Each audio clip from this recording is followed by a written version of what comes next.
প্রায় ৯১,০০০ দর্শক উপস্থিত ভারতের আহমেদাবাদের নরেন্দ্র মোদী ক্রিকেট স্টেডিয়ামে। বিশ্বের সবথেকে বেশি দর্শক ধারণ ক্ষমতার ক্রিকেট স্টেডিয়াম, প্রায় পরিপূর্ণ গ্যালারি। মাঠে খেলছে হোস্ট নেশন ভারত, প্রতিপক্ষ সাউথ আফ্রিকা।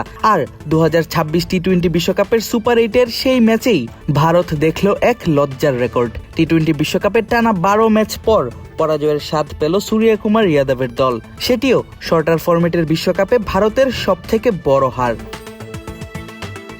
সুপার 8-এ নিজেদের প্রথম ম্যাচে মুখোমুখি হয়েছিল ভারত সাউথ আফ্রিকা। সেই ম্যাচে ব্যাটে বলে ফিল্ডিংয়ে দুর্দান্ত দাপট দেখিয়ে জিতে যায় প্রোটিয়ারা। ভারতকে হারায় ৭৬ রানের বড় ব্যবধানে। মাত্র ১১১ রানেই অল আউট হয়ে এক্সপোজড হয়ে যায় ভারতের ব্যাটিং দুর্বলতা। অবশ্য ভারতের ব্যাটিং যে খুব বেশি দূর দলকে নিয়ে যেতে পারবে না এবারের বিশ্বকাপে, সে কথা আগেই বলেছিলেন পাকিস্তানের পেসার মোহাম্মদ আমির। বলেছিলেন সেমিফাইনাল অব্দিও যেতে পারবে না ভারত।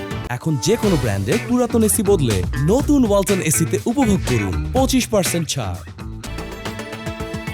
মোহাম্মদ আমিরের এমন কথায় বেশ হাসাহাসি হলেও সেই কথারই যেন সত্যতা পাওয়া গেল রবিবারের ম্যাচে। তাই তো পাকিস্তানের সাবেক অধিনায়ক এবং কোচ মোহাম্মদ ইউসুফ নিজের এক টুইটে লিখলেন, এই আমির, তুমি ভারতকে হুমকি দিচ্ছ।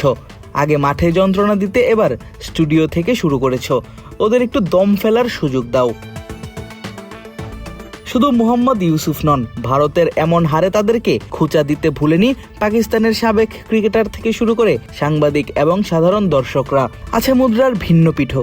দলকে নিয়ে সমালোচনা করতে ভুলেননি মোহাম্মদ কাইফ, সঞ্জয় মাঞ্জরেকার, ইরফান পাঠানের মতো সাবেক ভারতীয় ক্রিকেটাররা। ঘরের মাটিতে এমন লজ্জার হার যেন কোনোভাবেই মানতে পারছেন না তারা।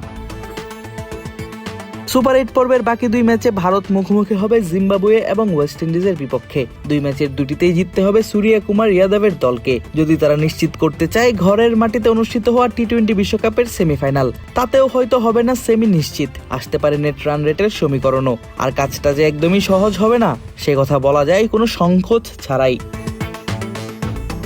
যদিও ঘুরে দাঁড়ানোর আশায় দেখাচ্ছেন ভারতীয় অধিনায়ক, দিলেন ম্যাচ হারের ব্যাখ্যাও। কখনো কখনো ১৮০ থেকে ১৮৫ রান তারাই মাথায় রাখতে হবে যে পাওয়ার প্লেতেই ম্যাচ জেতা যাবে না, তবে পাওয়ার প্লেতেই হেরে যেতে পারি। পাওয়ার প্লেতে আমরা অনেক বেশি উইকেট হারিয়ে এবং এরপর ছোট ছোট যে জুটিগুলো প্রয়োজন ছিল আমরা তা গড়তে পারিনি। আমরা এখান থেকে শিখব, চিন্তা করব এবং শক্তভাবে ঘুরে দাঁড়াবো। ২৬ ফেব্রুয়ারি চেন্নাইয়ে ভারতের প্রতিপক্ষ জিম্বাবুয়ে, ১ মার্চ ইডেন গার্ডেনে তাদের প্রতিপক্ষ West Indies. Adib Ashraf, Cric frenzy.